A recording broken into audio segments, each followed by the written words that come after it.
Hello, j'espère que vous allez bien. Bienvenue dans une nouvelle vidéo. Aujourd'hui, on va parler discipline, on va parler atteindre ses objectifs et on va parler comment on fait vraiment. Parce que on voit toujours sur les réseaux que effectivement il faut se fier toujours plus à la discipline qu'à la motivation, etc.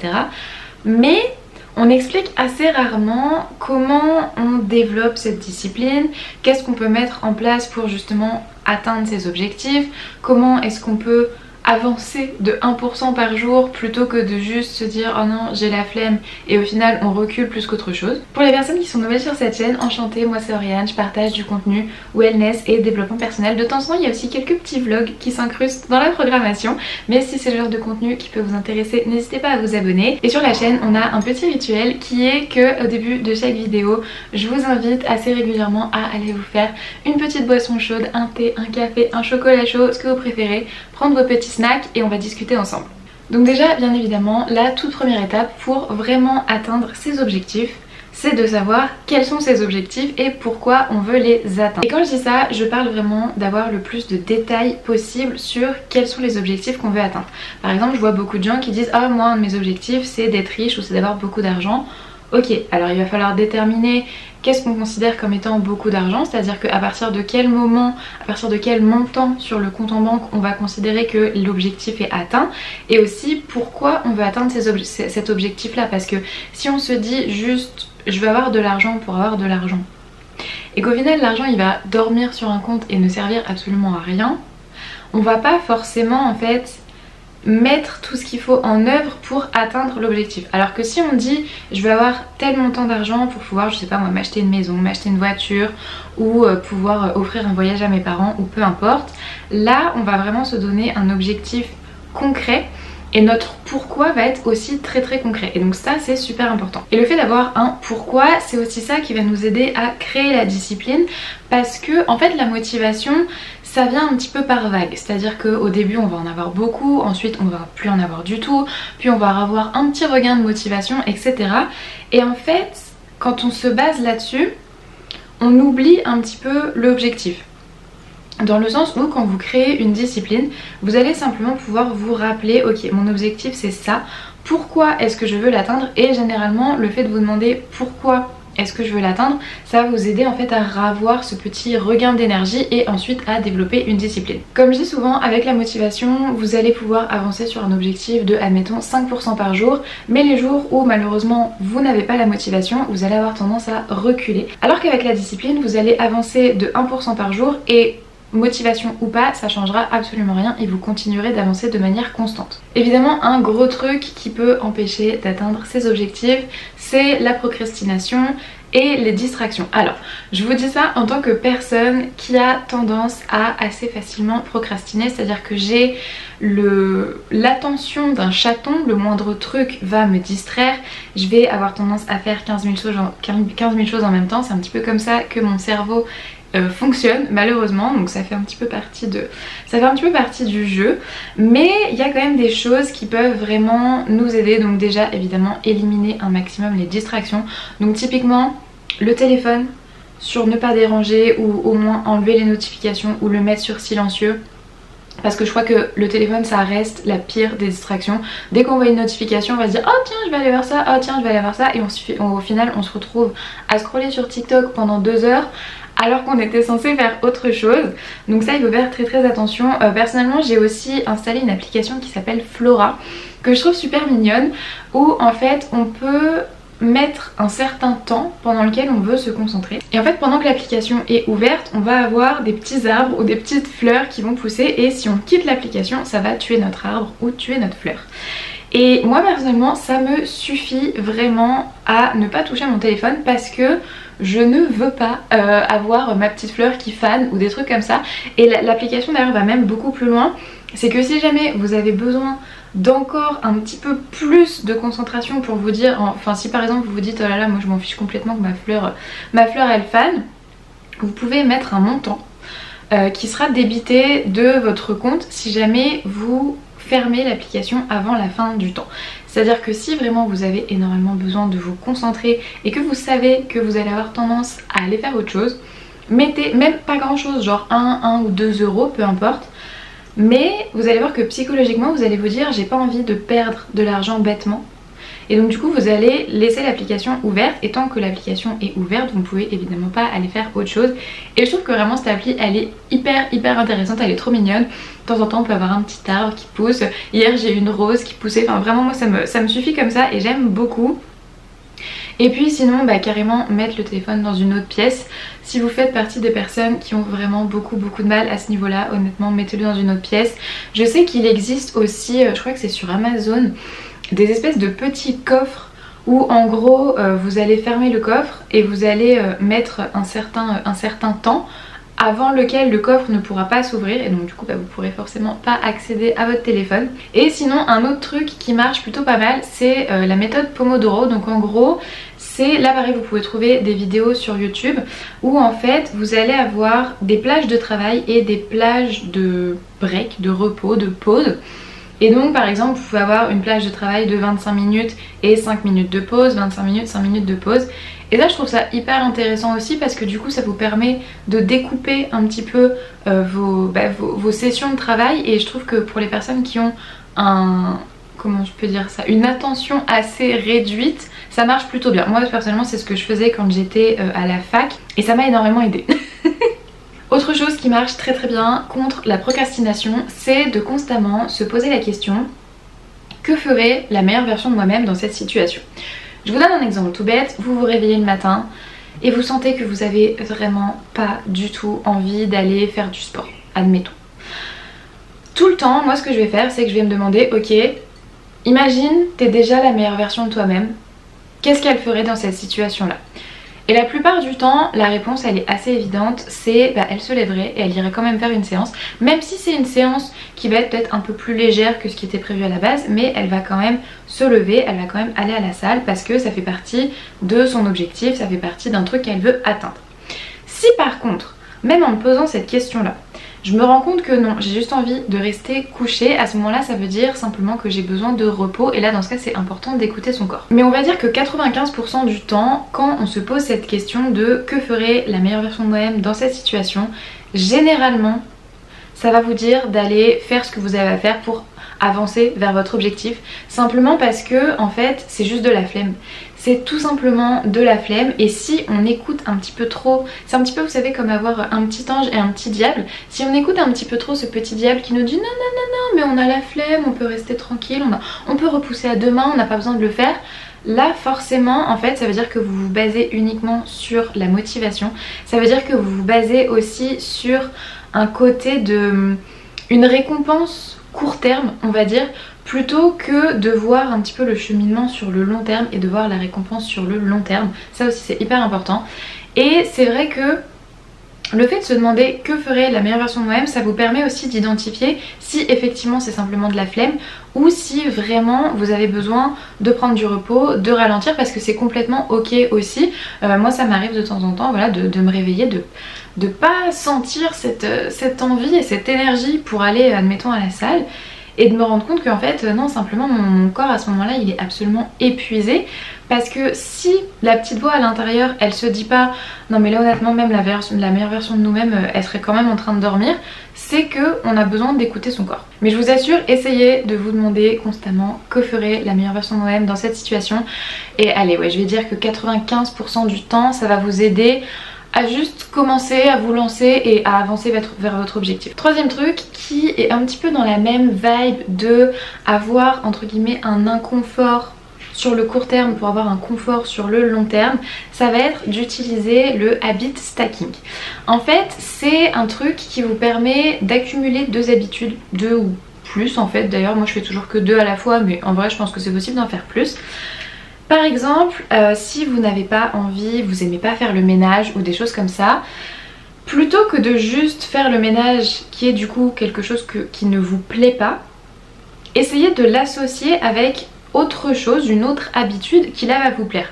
Admettons pendant que vous êtes en train de faire votre ménage, écoutez un podcast. Ou moi un truc qui marche super bien c'est de me mettre une playlist Disney et de m'enjailler sur la playlist Disney. Ou si vous êtes en train de plier le linge ou de repasser, mettez une série par exemple, mettez votre série préférée ou regardez une vidéo YouTube ou peu importe. Mais en fait essayez d'associer quelque chose qui vous fait pas forcément rêver avec quelque chose qui va permettre de le faire couler un petit peu mieux. Ça me fait penser à Mary Poppins, un morceau de sucre qui aide la médecine à couler. C'est exactement ça, trouver le morceau de sucre qui va aider la médecine à couler. Et d'ailleurs un petit peu dans cette vibe là, faites toujours aussi attention à garder un espace, et notamment un espace de travail qui soit propre, organisé, rangé et idéalement minimaliste. Simplement parce que, encore une fois, on veut limiter au maximum les distractions. Parce que chaque distraction visuelle, en fait, ça va un petit peu rendre notre concentration bancale ou des choses comme ça. Et je trouve aussi que le fait d'avoir un espace qui est propre et rangé, ça a tendance à booster la motivation. Et on va pas se mentir, on va pas cracher sur un boost de motivation. Mais simplement en fait le fait d'avoir cette espèce de constante, de vous dire mon espace il est propre, mon espace il est rangé, ça vous montre aussi que vous avez cette discipline et que vous pouvez la développer dans d'autres domaines de votre vie. Et moi je sais que typiquement j'avais tendance pendant très longtemps à être, on va pas se mentir, j'étais un petit peu désorganisée, j'étais même carrément bordélique. Et en fait à un moment je me suis dit il faut que j'arrête parce que réellement ça me déconcentre. Et ça m'empêche de correctement avancer dans mes tâches au quotidien. Par exemple, il y avait des fois où je devais me mettre à mon bureau et je me disais mais j'ai même pas la place pour poser une feuille et pour écrire tellement il y en avait sur mon bureau. Alors que maintenant mon bureau il est absolument nickel. Il y a une lampe, j'ai un petit diffuseur de parfum, j'ai un pot avec un chouchou et une pince et une bouteille d'eau. Et c'est tout, c'est vraiment les seuls trucs qu'il y a sur mon bureau. Parce que je trouve que ça rend en fait la concentration beaucoup plus simple et ça rend tout le processus de travail en fait beaucoup plus agréable. Et donc là vous allez me dire mais si jamais notre objectif c'est justement d'être plus organisé, comment est-ce qu'on fait pour créer cette discipline? Là dans ce cas ce qui va être super intéressant c'est de créer des routines. En fait l'idée c'est que, comme je vous disais au début, vous voulez avancer de 1% par jour vers votre objectif. Et le meilleur moyen de faire ça, c'est d'avoir des constantes dans vos journées qui vont vous permettre d'avancer vers ces objectifs. Et donc, ça peut être intéressant d'incorporer certaines habitudes dans vos routines. Je vous donne un exemple tout simple. Vous voulez justement rester organisé, vous voulez être un petit peu moins bordélique, etc. Et dans votre evening routine, au tout début de votre evening routine, vous allez mettre un timer et vous allez vous dire ok, pendant 10 minutes je vais prendre tout ce que j'ai sorti pendant ma journée, je vais tout remettre en place, je vais, je sais pas moi, passer un petit coup de chiffon à poussière ou je vais passer un petit coup d'aspirateur, mais pendant 10 minutes vous allez vous concentrer sur cette tâche là. Et le fait en fait de l'incorporer à votre routine, vous allez voir que ça va rapidement devenir une habitude. En général on dit qu'il faut 21 jours pour créer une habitude et s'y tenir. Donc si vous arrivez en fait à, limite mettez-vous un réveil. Pendant 21 jours vous vous mettez un réveil, vous vous dites ok à telle heure, pendant 10 minutes je vais faire un petit peu de ménage ou des choses comme ça. Ou ça peut être pareil si admettons votre objectif il est plus entre guillemets physique et que du coup vous devez aller à la salle, et incorporer vos sessions de sport à vos routines, que ce soit votre routine du matin ou votre routine du soir. Dites-vous voilà, dans ma routine du matin je vais aller passer 40 minutes à la salle ou je vais faire 30 minutes de pilates ou peu importe ce que vous voulez. En fait tout est adaptable à votre propre objectif, à vos propres objectifs, et l'idée ça va être vraiment de vous faciliter au maximum dans le sens où vous aurez plus à penser et à vous dire oh là là il faut que je fasse ça pour avancer vers cet objectif. Non, parce que vu que ça va être incorporé dans vos routines, au bout d'un moment ça va devenir en fait un automatisme. C'est un petit peu comme par exemple vous démaquiller le soir ou faire votre skincare ou des choses comme ça. Ça fait tellement partie de vos routines que du coup vous avez même plus à y penser. En fait c'est juste vous savez que voilà vous allez enlever votre maquillage et vous allez faire votre skincare, et c'est valable pour absolument tout et tous les domaines de votre vie. Et dans ce côté justement de se faciliter les choses, un autre truc qui marche très très bien, ça va être par exemple de sortir les choses à l'avance. Si encore une fois je prends l'exemple de faire du sport, sortez vos affaires de sport le soir. Dans votre routine du soir, dites-vous ok je prends le temps, je sors mes affaires de sport, je les mets bien en évidence, comme ça le lendemain matin dans ma routine, je me facilite au maximum, j'ai pas à réfléchir oh là là mais quel legging je vais mettre et quelle brassière je vais mettre. Vous prenez juste ce que vous avez sorti, vous n'avez plus qu'à l'enfiler. L'idée c'est vraiment en fait que vos routines vous facilitent le reste de votre journée, dans le sens où moi en gros ce que je dis c'est que j'ai on va dire 1 heure, 1 heure et demie le matin et 1 heure, 1 heure et demie le soir. où je peux avoir un cerveau qui est complètement déconnecté et ça n'affectera absolument pas ma journée parce que en fait c'est tellement automatique, j'ai tellement pas besoin de réfléchir à ce que je vais faire que du coup en fait ça enlève aussi une sorte de charge mentale parce que toute la journée on va être là à se dire oh là là, là il faut que je fasse ça, là il faut que je fasse ça, là il faut que je fasse ça. Et en fait le fait justement de vous enlever cette charge mentale et de déconnecter votre cerveau pour encadrer vos journées, vous allez voir que non seulement vous allez avoir une meilleure concentration pendant la journée, mais qu'en plus, sans vous en rendre compte, vous allez avancer vers vos objectifs. Et c'est un petit peu comme si un matin vous alliez vous réveiller et vous dire bah ouais on a vachement évolué et au final bah, vous vous en êtes même pas rendu compte parce que vous avez tellement facilité le processus que ça va vous tomber un petit peu dessus en mode waouh, c'est fou quand même. Et justement en parlant des moments dans la journée où vous allez avoir besoin un petit peu plus de réfléchir, ça va être aussi hyper intéressant de vous faciliter encore une fois la chose le plus possible en utilisant des planeurs, des to-do list et simplement en fait apprendre à vous organiser. Alors après chacun a une manière de s'organiser. En vrai je pourrais pas vous dire exactement qu'est-ce qui marche le mieux parce que chacun est tellement différent que quelque chose qui marche pour moi marchera peut-être pas pour vous et inversement. Donc je vais quand même vous dire ce que moi je fais et après vous verrez si ça vous convient ou pas. Donc déjà je fais toujours des to-do list à l'avance. C'est-à-dire que j'ai une to-do list en gros en vrac où j'écris tout ce que je dois faire pour le lendemain, pour la semaine, pour le mois. Je mets absolument tout en vrac. Et ensuite j'organise tout ça. Et quand je vous dis que je l'ai fait à l'avance, c'est-à-dire que par exemple ma to-do list de la semaine, je vais la faire le dimanche soir. Là aujourd'hui on est mardi, donc ce soir je vais faire ma to-do list pour mercredi et je vais me dire voilà, demain je vais devoir faire ça. Et en fait ça va me permettre simplement d'aller me coucher et de pas avoir à réfléchir et même demain matin de pas avoir à réfléchir en me disant oh là là mais qu'est-ce qu'il faut que je fasse aujourd'hui. C'est un petit peu comme si en fait vous preniez tout ce qu'il y avait dans votre cerveau, vous le mettiez sur le papier et comme ça après vous avez plus à y penser. Et encore une fois l'idée c'est vraiment de se faciliter la vie au maximum. Ensuite au niveau de comment j'organise justement mes to-do list, on va dire que globalement je fais en fonction des priorités. Donc pour chaque jour je vais mettre une grosse priorité, ça va être la plus grosse tâche de la journée, ça va être vraiment le truc important qu'il faut absolument que je fasse. C'est à dire que si ça je le fais pas, ça veut dire que j'ai pas avancé vers un objectif particulier ou quoi que ce soit. Donc je vais mettre une grosse tâche qu'il faut absolument que je fasse. Ensuite je vais avoir 3 tâches qui sont importantes mais qui sont un petit peu moins importantes mais quand même qu'il faut que je fasse. Et ensuite je vais mettre entre 3 et 5 petites tâches, des petites to-do, des choses comme ça. Donc là pour vous donner un exemple aujourd'hui, ma plus grosse tâche de la journée, vraiment le truc hyper important que je ne pouvais pas reculer, c'était filmer cette vidéo. Ensuite je m'étais noté 2-3 tâches importantes mais un petit peu moins. Et dans la to-do qui était vraiment, on va dire que j'aurais pu le décaler, j'avais mis par exemple commencer à réfléchir à un cadeau pour la fête des pères ou des choses comme ça. Mais c'est en fait, il faut vous dire que la plus grosse tâche de la journée, elle n'est pas décalable. Les 3 qui sont importantes mais un peu moins, vous pouvez vous dire que éventuellement il y en a une que vous pouvez bouger mais idéalement il faut que les 3 soient faites dans la journée. Et ensuite le reste de la to-do list c'est des choses on va dire qui ont une échéance un peu plus lointaine. Et ensuite à partir de là ce que je vais faire c'est que je vais prendre toutes mes tâches de la journée et je vais les mettre dans un calendrier pour pouvoir visualiser au mieux l'état de mes journées. Donc là par exemple j'avais bloqué dans mon calendrier de me dire voilà pendant 1 heure, 1 heure et demie là je vais être en train de filmer des vidéos. Et puis en fait après ça me permet vraiment d'organiser. Alors là où il faut faire attention c'est que quand on fait ce genre de système, ça peut être assez facile de vouloir en fait remplir tous les blancs.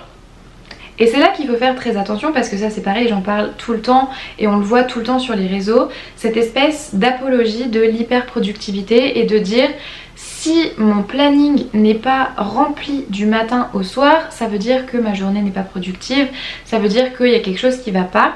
Il faut vraiment arrêter avec ça. Moi j'ai des journées où je vais avoir une grosse tâche, je vais avoir 3 petites tâches et puis entre les deux, je vais avoir du temps pour moi. Et en fait, j'insiste là-dessus parce qu'il faut quand même garder une certaine flexibilité. Dans le sens où, comme je vous disais, vous allez avoir votre grosse tâche de la journée. Celle-ci, elle n'est pas flexible. celle-ci, il faut vraiment être intransigeant avec vous-même, il faut vous dire celle-ci je dois la faire quoi qu'il se passe. Les autres, vous allez avoir moyen éventuellement de les déplacer, de prendre un peu plus de temps, etc. Il faut garder cette flexibilité parce que si vous êtes trop strict avec vous-même, en fait ce que ça va faire c'est que vous allez être beaucoup trop stimulé. Vous allez être dans le rush mais tout le temps et ça il n'y a rien de pire pour tuer votre discipline que de faire ça. Et puis évidemment le fait d'être dans le rush ça fait qu'il y a certaines tâches que vous allez faire, que vous allez devoir un petit peu bâcler. Vous allez vous dire oh là là il faut que je me dépêche parce qu'ensuite il faut que je passe à la tâche d'après.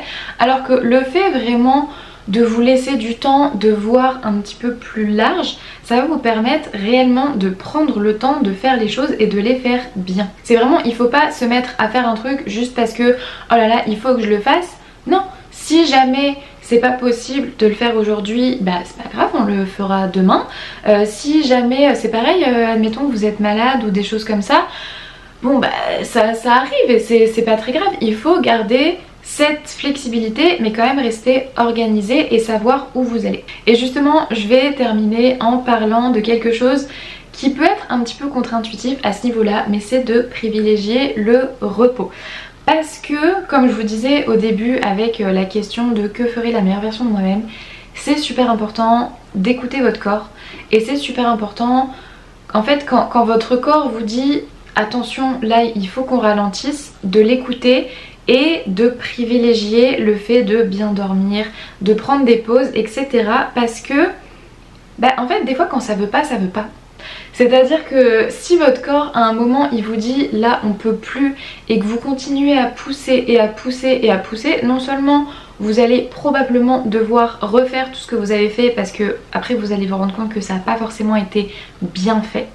Donc vous allez vous retrouver à perdre du temps, à devoir repasser sur des choses sur lesquelles vous êtes déjà passé, donc contre-productif. Et puis simplement des fois, il y a des jours où ça veut pas.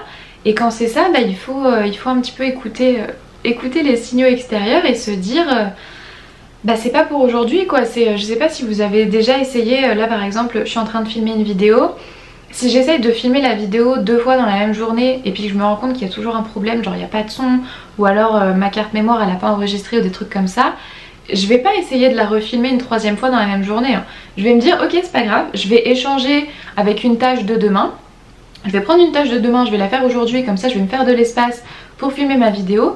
Mais je vais vraiment prendre du recul et me dire ok aujourd'hui ça veut pas, c'est pas grave, ça voudra demain. Et si ça veut pas demain, ça voudra après-demain. Et vous voyez en fait c'est vraiment privilégier ce fait d'écouter ce que votre corps vous dit et de privilégier ce repos et ce fait de pouvoir ralentir et de vous autoriser à ralentir. Parce que c'est bien gentil d'avoir une discipline qui est très très stricte, mais en fait moi je trouve qu'un souci de ce qu'on voit des fois sur les réseaux au niveau de la discipline, c'est que on voit justement ces disciplines qui sont extrêmement strictes, où on dit oh là là si tu fais un pas de travers c'est foutu, c'est nul.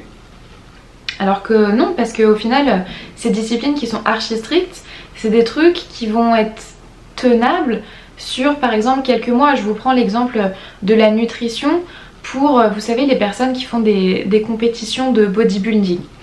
Forcément ils vont avoir une discipline qui est extrêmement stricte au niveau de la nutrition et au niveau de leurs entraînements juste avant une compétition. Mais est-ce que c'est quelque chose qui est viable et qui est tenable sur vraiment le très très long terme? Non, pas du tout. Et c'est vraiment ça, en fait moi quand je vous parle de discipline, c'est vraiment une discipline pour atteindre des objectifs qui sont sur le long terme. C'est pas quelque chose que vous allez forcément atteindre dans un mois ou même dans 2 mois, même si c'est applicable aussi. Mais ça va être vraiment des grands objectifs, ça va être des choses en fait où, comme je vous disais, vous allez avoir cet inconfort sur le moment présent, mais sur le long terme vous allez être hyper satisfait de vous-même. Je vais terminer cette vidéo là-dessus, j'espère qu'elle vous aura plu. N'hésitez pas à me dire en commentaire quels petits tips vous avez préférés et comment vous faites pour développer justement votre discipline. N'hésitez pas aussi à liker la vidéo et si jamais vous voulez encore plus de contenu développement personnel et wellness, vous pouvez me retrouver sur TikTok et Instagram également. Moi en attendant, je vous fais des gros bisous et on se retrouve dans une prochaine vidéo. Bye!